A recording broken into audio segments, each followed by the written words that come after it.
है।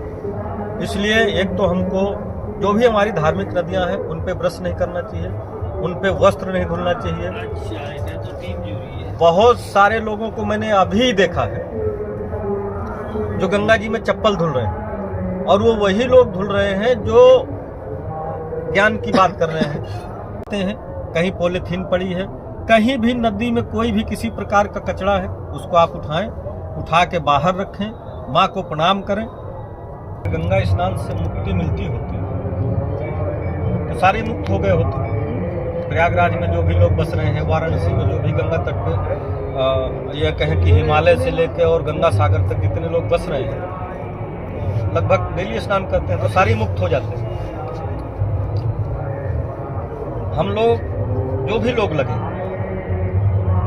उस विषय को तो उठाते हैं, लेकिन वहां तक पहुंच नहीं पाते फाइनल तक जहां तक हमको जाना चाहिए। इसलिए पहले तो हमको बताना है लोगों को कि गंगा स्नान करना है, गोदावरी स्नान करना है या नर्मदा स्नान करना है तो कैसे करना चाहिए। पहले तो उसका लोगों को हमको बताना चाहिए कि आप स्नान करने का क्या लाभ है और क्या हानि है। जैसे हम गंगा, गोदावरी, गोमती, कावेरी या नर्मदा धार्मिक नदियों में स्नान करते हैं तो लोग, मैं नर्मदा खंड पे रहता हूँ, नर्मदा किनारे हम डेली दीपक लगाने जाते हैं, प्रारह देखते हैं लोगों को जो हमारे साथ के ही लोग सारा दिन बात करेंगे नर्मदा जी की, हर हर नर्मदे, माँ नर्मदे, लेकिन सुबह वही सो के उठ के जाते हैं स्नान करने। बहुत सारे लोग वहीं ब्रश करते हैं, वहीं वस्त्र धुलते हैं और वहीं स्नान करने के बाद और फिर दीपक और धूप बत्ती अगरबत्ती निकाल के फिर आरती करते हैं। अब वो ये नहीं समझ पा रहे हैं कि हम धर्म कर रहे हैं कि अधर्म कर रहे हैं। हम माँ कहते हैं, गंगा को भी माँ कहते हैं, नर्मदा को भी माँ कहते हैं, और मुझे नहीं लगता कि बालिग होने के बाद कोई भी माँ इस दृष्टता को बर्दाश्त करेगी कि हमारा बेटा हमारे ऊपर थूक दे और माँ उसको क्षमा कर दे। जब तक नाबालिग है, अनजान है, तब तक तो पॉसिबल है। इसलिए एक तो हमको जो भी हमारी धार्मिक नदियां हैं उन पे ब्रश नहीं करना चाहिए, उन पे वस्त्र नहीं धुलना चाहिए। अच्छा, तो तीन जरूरी है। बहुत सारे लोगों को मैंने अभी देखा है जो गंगा जी में चप्पल धुल रहे हैं, और वो वही लोग धुल रहे हैं जो ज्ञान की बात कर रहे हैं, माँ मान रहे हैं, लोगों को बता रहे हैं कि इनमें स्नान करने से मुक्ति हो जाएगी, और वही चप्पल पहन के और उसी का जल डाल के चप्पलों में डाल रहे हैं, उसमें डुबा नहीं रहे, लेकिन वो जल बह के कहाँ जाएगा, गंगा जी में जाएगा।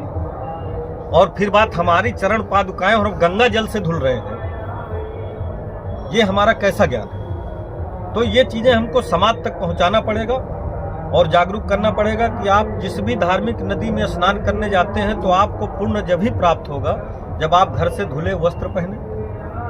धुले वस्त्र पहनने के बाद आप जाएं, जिधर से सूर्य भगवान का उदय होता है उस दिशा में दंडवत प्रणाम करें, माँ का जल आंखों से लगाएं, आचमन करें और उसके बाद उनसे क्षमा याचना करें और फिर प्रवेश करें। तब हमारा धर्म होगा और तब उन नदियों में स्नान करने से हमको कोई पुण्य लाभ प्राप्त होगा।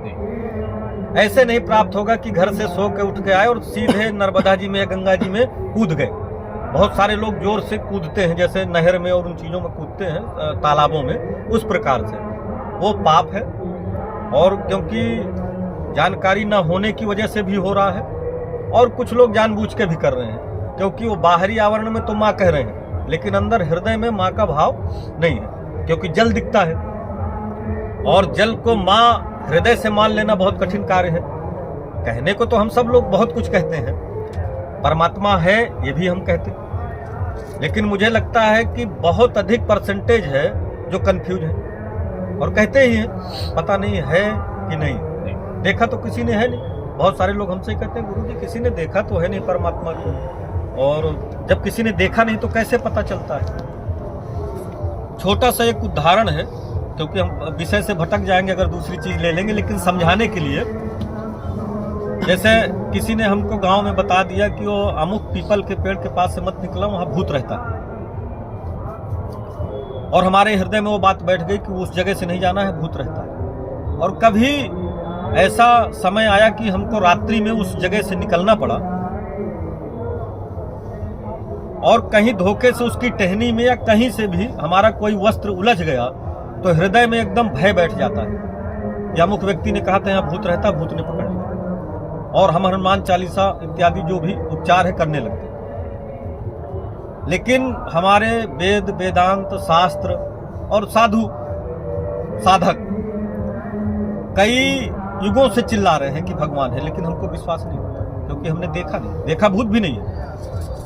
नकारात्मक चीज के लिए हम तुरंत भरोसा करते हैं, वास्तविक चीज को हम पकड़ ही नहीं पाते। तो हमारा ये है कि नदियों का आप स्नान करने जाते हैं, अगर आपको नदियों का पुण्य लेना है तो आप स्नान करने जाते हैं, कहीं पॉलीथीन पड़ी है, कहीं भी नदी में कोई भी किसी प्रकार का कचरा है उसको आप उठाएं, उठा के बाहर रखें, माँ को प्रणाम करें। लेकिन हम उसको करेंगे कैसे? लोग थैली में फूल, घर की जो हवन की भस्मी होती है लेके जाते हैं और गंगा जी में नर्मदा जी में डालते हैं और इधर उधर मुड़ी करके देखते हैं और उसको भोजन की तैयारी करा दिए, उसको सीधे उठा के